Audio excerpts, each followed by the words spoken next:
എസിനും ഇറാനുമിടയിലെ സമാധാന ശ്രമങ്ങളെല്ലാം വിഫലം.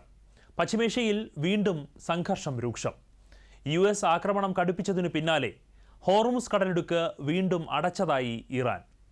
ഇറാനു നേരെ മൂന്നാം ഘട്ട ആക്രമണം ആരംഭിച്ചതായി US സെൻട്രൽ കമാൻഡ്. യുദ്ധം ആരംഭിച്ചതിന് ശേഷമുള്ള ഏറ്റവും കനത്ത ആക്രമണം US നടത്തുന്നതായി മാധ്യമങ്ങൾ. ആയത്തുള്ള അലി ഖമനയുടെ രക്തത്തിന് പകരം ചോദിക്കുമെന്നും അത് ഇറാൻ ജനങ്ങളുടെ ആവശ്യവുമാണെന്ന് നിലവിലെ പരമോന്നത നേതാവ് മുജ്തബ ഖമനേയി. ഖമനയുടെ വധത്തിന് പകരം വീട്ടുമെന്നും ഓർമ്മയിൽ നിന്ന് മറഞ്ഞു പോകാത്ത വിധം തിരിച്ചടിക്കുമെന്നും ഇസ്ലാമിക് റവല്യൂഷണറി ഗാർഡ് കോർപ്സിന്റെ മുന്നറിയിപ്പ്. ഡൊണാൾഡ് ട്രംപിനെ വധിക്കാൻ ഇറാൻ പുതിയ പദ്ധതി തയ്യാറാക്കിയിട്ടുണ്ടെന്ന് ഇസ്രായേലിന്റെ രഹസ്യാന്വേഷണ വിഭാഗം. തന്നെ വധിക്കാൻ ശ്രമിച്ചാൽ ഇറാനെ ലക്ഷ്യമിട്ട് 1000-ലേറെ മിസൈലുകൾ സജ്ജമെന്ന് ട്രംപിന്റെ ഭീഷണി. സംഘർഷത്തിനിടയിലും സമാധാന ചർച്ചകൾ തുടരാൻ US സമ്മതിച്ചതിനു പിന്നാലെ ഇറാൻ വിദേശകാര്യമന്ത്രി ഖത്തറിലെത്തി. പശ്ചിമേഷ്യ വീണ്ടും സംഘർഷഭരിതം. ഇറാനെതിരെ US ആക്രമണം ശക്തമാക്കിയതോടെ ഗൾഫ് രാജ്യങ്ങളിലെ അമേരിക്കൻ സൈനിക കേന്ദ്രങ്ങൾക്കു നേരെ പ്രത്യാക്രമണം നടത്തി ഇറാന്റെ തിരിച്ചടി. UAE, കുവൈറ്റ്, ജോർദാൻ എന്നീ രാജ്യങ്ങളിലെ US സൈനിക കേന്ദ്രങ്ങൾക്കു നേരെയാണ് ആക്രമണം. സംഘർഷത്തെ തുടർന്ന് ഹോർമൂസ് കടലിടുക്ക് വീണ്ടും ഇറാൻ അടച്ചതോടെ ആശങ്കയിലായി ലോകം. ഒരു കപ്പലിനെയും കടലിടുക്കിലൂടെ കടന്നുപോകാൻ അനുവദിക്കില്ലെന്നും ഇറാൻ പ്രഖ്യാപിച്ചു. ഹോർമൂസ് അടച്ചതിന് പിന്നാലെ ഇറാനിൽ US ആക്രമണം ശക്തമാക്കി. ഹോർമൂസിൽ കപ്പലുകളെ ആക്രമിക്കുന്ന ഇറാനു നേരെ സൈന്യം മൂന്നാം ഘട്ട ആക്രമണം ആരംഭിച്ചതായി US സെൻട്രൽ കമാൻഡ് അറിയിച്ചു. ഇറാൻ നടത്തിയ ആക്രമണത്തിൽ സൈപ്രസ് പതാകയുള്ള ഒരു കണ്ടെയ്നർ ഷിപ്പിന്റെ എഞ്ചിൻ റൂമിന് കാര്യമായ കേടുപാടുകൾ സംഭവിച്ചതായും ഒരു ജീവനക്കാരനെ കാണാതായതായും US സെൻട്രൽ കമാൻഡ് വ്യക്തമാക്കി. കടലിടുക്കിന്റെ തീരത്തുള്ള ബന്ദർ അബ്ബാസ്, സിരിക്, ബുഷഹർ എന്നീ നഗരങ്ങളിൽ സ്ഫോടനമുണ്ടായതായി ഇറാന്റെ ഔദ്യോഗിക മാധ്യമങ്ങൾ തന്നെ റിപ്പോർട്ട് ചെയ്തു.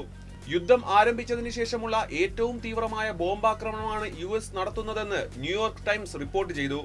അനുവാദമില്ലാത്ത വഴിയിൽ കൂടി ഹോർമൂസ് കടക്കാൻ ശ്രമിച്ച 1-ലേറെ കപ്പലുകളെയാണ് ആക്രമിച്ചതെന്നും ഇതിനു പിന്നാലെയാണ് കടലിടുക്ക് അടച്ചതെന്നും ഇറാൻ വെളിപ്പെടുത്തി.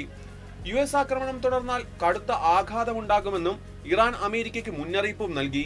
ഇറാൻ തെറ്റായ തീരുമാനമാണ് എടുത്തതെന്നും ഇപ്പോൾ അവർ അതിനുള്ള വില നൽകുകയാണെന്നും US പ്രതിരോധ സെക്രട്ടറി പീറ്റ് ഹെഗ്സെത്ത് പറഞ്ഞു.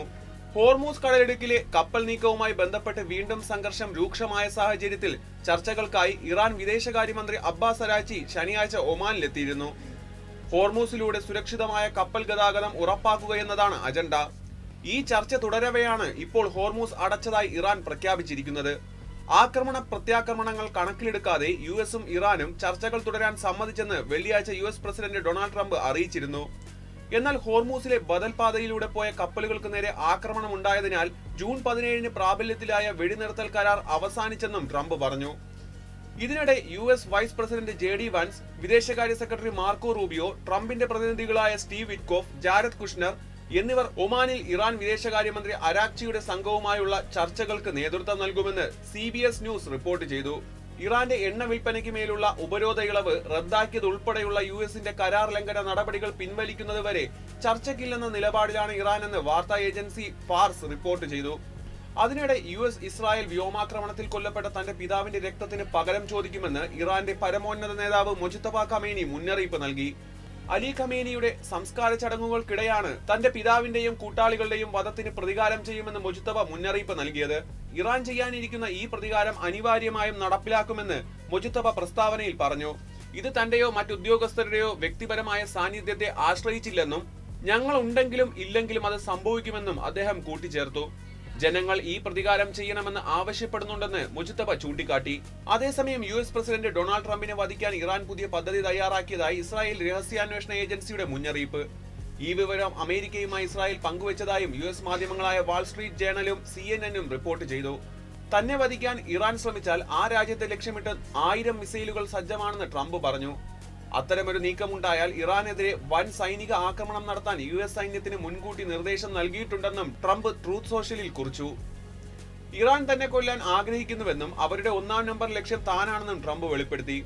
പശ്ചിമേഷ്യയിൽ അമേരിക്കയും ഇറാനും തമ്മിലുള്ള ഏറ്റുമുട്ടൽ വീണ്ടും ശക്തമായതോടെ ലോകത്തിലെ ഏറ്റവും പ്രധാനപ്പെട്ട കടൽപാതകളിലൊന്നായ ഹോർമൂസ് കടലിടുക്കിലെ കപ്പൽ ഗതാഗതം പ്രതിസന്ധിയിലായി. സംഘർഷം നീണ്ടുപോയാൽ ഊർജ്ജ വിപണിയിലും ആഗോള സമ്പദ് വ്യവസ്ഥയിലും കൂടുതൽ പ്രത്യാഘാതങ്ങൾ ഉണ്ടാകുമെന്ന് വിദഗ്ധർ മുന്നറിയിപ്പ് നൽകുന്നുണ്ട്. അമേരിക്കയും ഇറാനും കഴിഞ്ഞ മാസം യുദ്ധം അവസാനിപ്പിക്കാൻ ധാരണാപത്രത്തിൽ ഒപ്പുവെച്ചതിനു ശേഷം എണ്ണവില യുദ്ധത്തിന് മുമ്പുള്ള നിലയിലേക്ക് തിരിച്ചെത്തിയിരുന്നു. എന്നാൽ പുതിയ ഏറ്റുമുട്ടൽ വീണ്ടും വിപണിയിൽ അനിശ്ചിതത്വം സൃഷ്ടിച്ചിരിക്കുകയാണ്.